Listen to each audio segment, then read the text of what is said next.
We're going to keep a seat up here for Casey, who just texted me. She just landed at the airport, so she's going to fly right on this panel when she gets here. It's not a joke. All right. Well, I'm super honored to be here with you guys. This is not going to be like any other panel. We're not going to do the boring, usual intros, but I want to ask you all, can you hear me? Is it easy? It's hard, right? It's a little hard to hear, yeah. I'm going to look in your direction. So from any of your work pre-Web3, what was the most influential, valuable experience or skill that you brought into Web3 as you're now in the space? Leighton, maybe starting with you. Yeah. So I did a lot of work in customer service. And I think that has a lot of relevancy. Obviously, a lot of Web3 is community building, and customer service is a big part of community building. So I think that's probably, from my past work experience, what's been the most influential. Fantastic. Thank you for having me. And hi. Hello, everyone. I studied information science in college, which was a weird major at Cornell, which was kind of this Venn diagram of like design, computer science, human-computer interaction, statistics. And it was like, what a weird melting pot of things, but Web3 kind of is that melting pot of things, so I got lucky. And I'll pass the mic to Zaki. Hey, I'm Zaki. I work on a lot of different blockchain protocols. I am mostly known for my work building the Cosmos ecosystem. Have you heard of it? Huh? Have you heard of it? Unknown if anyone's heard of it. I'm very excited to see the multi-chain world like come together and people bouncing from blockchain to blockchain. It wasn't really clear whether or not that would happen, and it's excited that it's real. Wait, Zaki, I'm moderating. What in your pre-Web3 world influenced? So I think the reality is I've been doing Web3 for so long.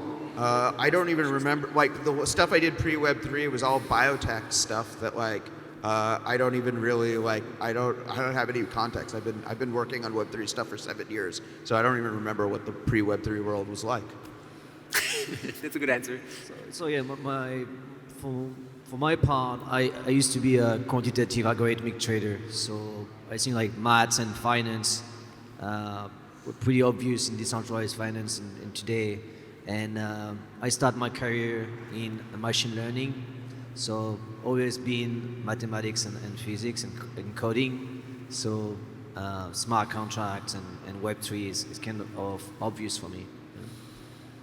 Awesome. Thank you, guys. Well, let's start with a softball. What's one of your favorite dApps right now? Doesn't have to be on Cello, but what is sort of thing that you're using right now that you're really excited about in Web3? Maybe you know what? You just started. Now it's Morgan's turn first. Okay. Well, I had this answer before I knew you would be sitting in the front row, but I do think Impact Market is amazing. So for those of you who don't know, Impact Market, it is a dApp on Cello that's providing UBI for people all over the world. And what gets me really excited about Impact Market is, at least where I live, which is in San Francisco, you see a lot of people who are using crypto because they want it versus because they need it. But the promise of crypto to me has always been the people that need it and the use cases that need it and require it, and it's like a need to have versus a nice to have. And Impact Market is a perfect example of something that could not have happened before, because UBI to people all over the world and these micropayments to the old rails just did not make sense. And so they are able to do something that is uniquely enabled by this technology, specifically Cello, and then all that's been happening in the world in the past few weeks, which is horrible. They have been able to make some people's lives a little bit better. So thank you. That's my favorite one. So I think the thing that is just exciting to me continues to be like all of these bridging apps, whether it's IBC and like using Osmosis or and like the emerging IBC ecosystem, to see all of these new things like Layer 0 and other forthcoming apps. I think is probably like what I'm most excited about, is just the fact that like money bounces around this multi-chain world. So the question is, what most exciting? What DApp is the most exciting? Which dot? Yeah. Well, for me, it's derivatives. The ability to bring new concept from traditional finance into DeFi, but not most of the things that we've seen so far in DeFi are things that already existed in traditional finance for a very long time. So that was not real innovation. And what I'm really looking for is like products that can be accessible by retail, but really complex products. So derivatives, like pretty advanced, like swap, bonds, and all different things. So the connection between the real physical world and DeFi, that's what for me is fascinating. Yeah. Yeah, and I think I'm really excited right now about Mirror, the like Web3 blogging platform, as well as Lens protocol, and I think just the general idea of non-financial Web3. Obviously, I work in DeFi. There's tons of stuff that's cool there, but I'm really excited about sort of use cases that are coming out that don't require money. Why do you think that's happening? Only starting to happen now, really? I think probably just because speculation's more fun.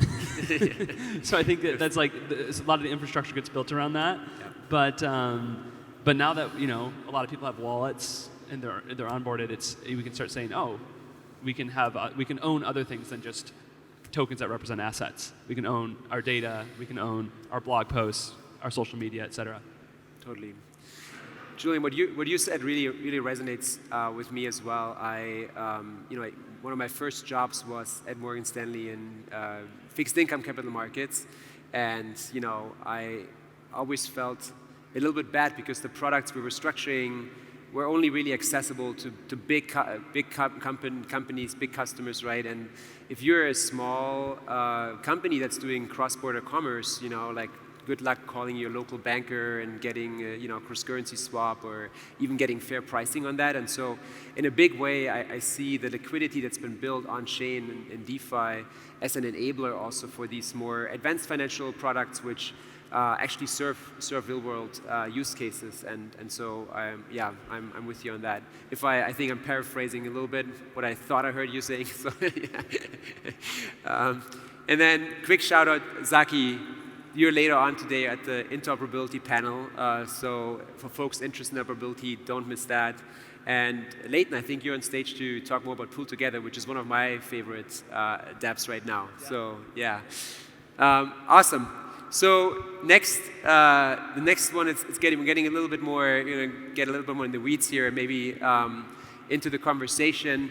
Vitalik recently, and he later clarified that he doesn't necessarily hate Bored Apes Yacht Club, but he did say in the recent interview with Time that, he talked about the peril of $3 million monkeys, and was kind of suggesting that this was a different kind of gambling. And so I want to put it out here to the group, maybe starting with Zaki. What are your thoughts on $3 million monkeys? So I think two things. One is that DeFi is still really early. And like the sort of the work that we have to do to bring DeFi to the masses is like on multiple different fronts. It's everything from like the primitives to like fees, interop, comprehensibility, safety of all of these pieces. And so it sort of makes sense to me that you see these brands catch on in the popular imagination, that like we built, that like people want, that like the thing that people who are good at like building consumer products build is something that's like much simpler than like the things that I normally build. I also think that like both Vitalik and I are sad about like sort of the, like what comes with when something becomes mainstream is you lose some of the purity of like the scene that we were part of in like 2014, 2015, dreaming about blockchains. Now you have all these people who have very different dreams and are much more, I guess, mainstream than we are, who are joining the space, and and their like on ramp is the Bored Apes Yacht Club and stuff like that. Anybody want to add? Who wants to take the other side of Zaki's argument? Morgan? I don't know if it's another side, but it's a different side. I've spoken to Vitalik more broadly about this being luxury brands and status symbols. So Gucci, Prada, what do those brands signal? I'm oversimplifying and I'm going to offend some people, but here we are. And those brands really signal that you have money. They don't signal necessarily that you're smart. They don't signal necessarily that you're a good person, that you've donated to a cause. And we both have like a slight aversion to brands where like the only signal is that you have money. And I don't want to put words in his mouth because I haven't spoken to him specifically about Bored Apes, but I think a $3 million monkey, it is a status symbol, but it signals that you have money. And he and I have talked about like other brands where you can potentially like get an item from that brand for doing things other than just having money. So whether it's like you climbed Mount Everest, so you get to get this cool thing, or you donate to a certain charity, so you get to get this cool thing, and just more broadly, this concept of brands that are signals of other attributes, for which he actually wrote a blog post about this a few weeks ago called, oh my gosh, it's gonna come to me. It will come back to me. Soulbound. Soulbound. He wrote a blog post about this called Soulbound. Where Bored Apes can be more than just that is that there are all these attributes that will come with Bored Apes in theory and partially in reality that are beyond just like the profile picture. So community and all the other promises that have been made, for which I'm not saying that I don't believe that they'll achieve them. I think that they will. So I think that currently today, when you buy a $3 million monkey, you're mostly getting a status symbol, but you're also buying into a community that has like, you know, promised a roadmap of a lot more. And that's where, just broadly, I think NFTs, it needs to be art / a PFP plus more, with more again being a community, more being invitations to events, more being X, Y, and Z. And we'll see what actually ends up happening, but the aversion to status symbols that only signal money, I am with him on that. I want to come back to you and ask you about stoner cats, but Okay. Julian, Yeah, do you have a Bored Ape? yeah. Yeah. I got a few actually, but I mean it's part of my speculation, like my portfolio. But I think like I completely agree with Zaki where he said like part of the innovation phase. I do believe, and we've seen it before in society, like the emergence of internet, for example, like 99% of all the things that were built during the phase of internet boom, where kind of the same that is happening in DeFi now. Like they all disappeared, but they actually create some very huge unicorns. And in the blockchain world, we've seen exactly the same things. Like first we had the ICO boom, a piece of landing pages that people raised a lot of money, a huge amount of money for having zero product, just an idea, and most of the time they were just built to make money. And that's the reason why in the ICO phase, if we count the number of projects that actually created a product, it's very small. It's probably less than 1%. And then we add the NFT, ICO boom, the DeFi craziness, and now we're seeing the NFT boom. But what's now it's happening is like it's really difficult, or it's becoming more difficult to raise money just by creating NFTs, landing page. So what shows is that the market is maturing, is growing up like in utility. So now like Bored Apes or other NFT projects, they really focus on creating utility around the NFTs. Otherwise, people don't want to buy them anymore. So we've seen that on OpenSea, the price floor, and all different things. Now it's more complicated to raise money using just a simple project with NFTs. It means that now people are more focused on creating utility around those NFTs, or like Bored Apes or whatever. And now I do believe like in 2022, we'll see the connection between traditional finance using NFTs, for example, debts, bonds, treasury management, and all different things. So true utility bringing, like getting on the NFT concepts, so then all the crazy, simple ideas about NFT will disappear, like instantly. Yeah. Leighton, anything you want to add? Well, I had a Bored Ape and I sold it for 2 ETH, so I'm contractually obligated to always hate them. So, no, I mean, I don't think it's great PR, right? Like the fact that it offends people, and I think it should offend people who don't understand the broader context it fits within. Like it sort of offends your sensibilities to be like, why would someone spend this much money for this? Yeah. And so I would rather see I would rather that not be a leading narrative. I'll say that. That's fair. Look, I mean, it's, I think I kind of agree with what you guys are saying. And like, to me, it's one thing that it's done also, it's created awareness for a technical standard, right? And like, I mean, even like there are builders in the room that are actually creating land NFTs, right? To bring, like land on chain. So I think in many ways, these sort of toys or these sort of early implementation of this kind of standard can actually lead to actually much richer and more meaningful experiences. So maybe shifting gears a little bit. We have like 2 days with builders, people that are out there, building towards the vision for Cello. And you guys know Cello, but you also see the broader Web3 ecosystem. And I'd love to just get some honest feedback on, hey, what can this community do better? Like, where do we fall short? What is missing? Give us some of your insights. We're all among friends here. Who wants to take that one first? Leighton. Yeah. The question is insights on Cello specifically, or? Yeah, for people that are building in the ecosystem. Well, I do think if I was building right now on Cello, one trend that I'm seeing in the broader Web3 that I don't think has seen so much in Cello specifically is sort of this idea of collaborative ownership and collaborative consumption or investing. And so it's coming out mostly with NFTs right now, where people are forming groups to buy NFTs together. And I think that's going to be really big. And I think it actually could fit really well with Cello's ethos of like, good ghosting sort of touches on it with its like savings pools that are sort of unique to a specific demographic.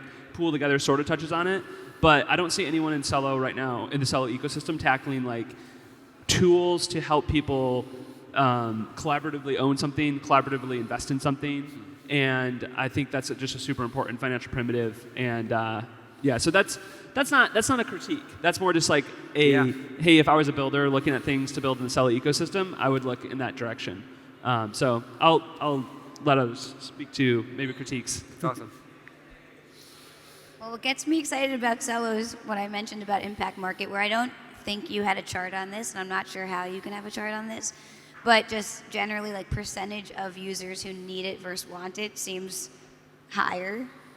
And I'm making this up, but I think it's true. I don't know how you can you confirm that? Can someone confirm this? So just generally, like that's cool that you like have people who use Cello who need it. Hey, what's up? And then, I mean, it's not a coincidence that Zucky and I are on the same page, so stay tuned to find out more. But we are big believers in the interchain, multi-chain, cross-chain, X-chain, I'm sure there will be a new phrase, world. And I think that's a big opportunity for Cello as well, because there's like 2 ways to grow TVO. Like you get more people on Cello, or you can bring assets from other chains. So, I mean, one example is like Bitcoin, like, the one Bitcoin, the one and only, but you can't really do anything with it. But you can do, like in this cross-chain, interchain, multi-chain, X-chain, I need to pick one, world, imagine what you could do. You bring Bitcoin over to Cello, you could do all this cool stuff. So more broadly, I think that the future is multi-chain, and I think that the average person isn't going to have to understand 12 different ecosystems. They're going to understand just Web3, and I would be paying attention to that. So I guess what makes me excited about Cello is that I feel that this year is going to be see a shift towards sort of the application-specific blockchain hypothesis may like finally take off. And I view, while Cello isn't exactly an application-specific blockchain, it is very dedicated towards like sort of a very distinct community from like the generic, like we have built the Ethereum DeFi platform on yet another chain. That never really happened on Cello, and to some people may feel like a missed opportunity. But like that narrative is run out of steam. And so now you're starting to see, even when you have a general purpose smart contract platform, an increasing amount of focus on a distinct community of users that you serve. And I think Celo really has that identity. And that, I think, is going to be harder for chains that have kind of gone after the same sort of degen community as everyone else to try and now have to craft their own sort of unique user identity. Celo is stuck to its mission. That's awesome. Yeah, I agree with Zaki. Like we've seen this morning, like most of the talk on the stage were about impact, solving real problems, and you don't really see those kind of discussions on other conference and other blockchain. So I think the crowd in Celo is really about like solving real problems, helping people in the world, and I mean, if you go to the website, you see like mobile application first. Like, how can we bring blockchain or the products that blockchain is allowing to build to the people in real life? So it's not like, I think the DJing narrative is not in Celo, and I think that's really good because it will really shift towards utility first, and Celo is actually first building for utility for the people. So I think that's a great opportunity for Celo, and also like it's a good, there's like a good vibe, I would say. Like very builders building to help people, and I think it's very important. That's awesome. Thank you, guys. So maybe to end this panel, one last question, and this is a bit of, for me too, self-help, but also for this room. You guys have been in this space for a long time. This is 24/7, always on. Building, we're like involved in all these different things. Like, how do you guys stay sane? What are some like hacks? What are some secrets that you can share with us on how you do it? So what was the question? How do you stay sane? What are life hacks? Am I sane? Do I exist? Definitely not sane. You should start with a good therapist. I don't know. I mean, one thing I'll say is like you just be okay with just missing out on a ton of things, and like there's so many things where it's like, oh, if I had held that, or if I had bought into that, or if I had done that, I would have so much money right now, and I'd be so happy. But that's just the nature of the space, and that's like come to. Hopefully, you can just have fun with that instead of that being something that sort of hangs over your head, or you're sort of like, oh, I'm an idiot, I didn't do this thing, or I need to chase this thing, and you start sort of chasing, trying to get to these things, which usually leads to bad outcomes. So, yeah, one tip I would have from being in the space for a while is just realize you're gonna miss a ton of opportunities. Don't let that bother you. Don't feel like you're too late. Instead, just seek out things that are genuinely interesting to you, and and don't sweat the hiccups along the way. That's good advice. Mine's not as sage, but Renee, Zucky, Nam, Maria, like, I've been victim to this. I walk a lot, and I think walking keeps me sane. Like I'll walk hours a day, and that's one. And then the other part, I guess, too, you're going to miss out on things. A few months ago, I realized your job's a little different, but for my job, like, if I don't look at my phone for 20 hours, like, no one dies. And that's okay. So from, like, Friday night through Saturday, which you all have also been a victim to this, and I apologize, but I'm actually not really sorry. I, like, don't answer work stuff. And at first, it felt irresponsible, but then I'm like, I'm actually way more on if I just, like, take a break for 12 hours or 18 hours. So, and life continues. So that's something else I've started doing. I think because the blockchains, like, we're very good at building feedback loops, and you have to be very deliberate about like what feedback loops you want to be part of. If you find yourselves too much in sort of the get-rich-quick feedback loop, or you can very easily sort of like really. So like, I definitely try to prefer like get-rich-slowly feedback loops that like keep me sane. That's good.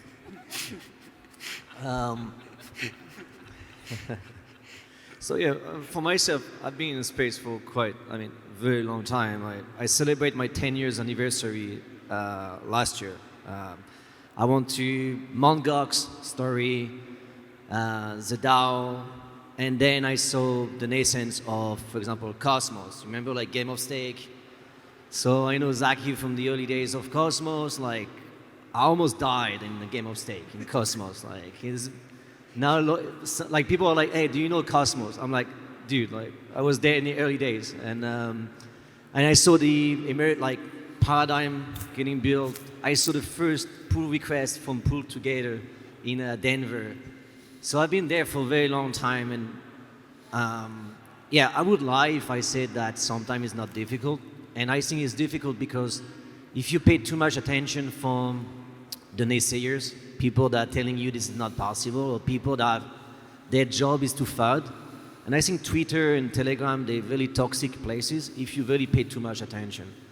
But then if you extract and if you disassociate yourself from people trying to tell you what to do, that's how you can remain sane. And if you have a purpose in life to either give back or build for others. I have a motto on my Twitter to say like the more you share, the more you get, and this is something that I've been trying to do for the past like almost like 15 years, 10 years, and that's how I try to stay like sane. And I think those conferences are good, but also like they can be like really tough because it's a lot of parties, and like. Then you try to give yourself some relaxation, and then that's how you survive. Yeah. Beautiful. Thanks, Julian. You know, you mentioned purpose. As all of you know here, Celo means purpose in Esperanto, so that was a beautiful closing remark. Thank you all for being on this panel with me and for the conversation. And friends, it's time for lunch. Thanks. Thank you.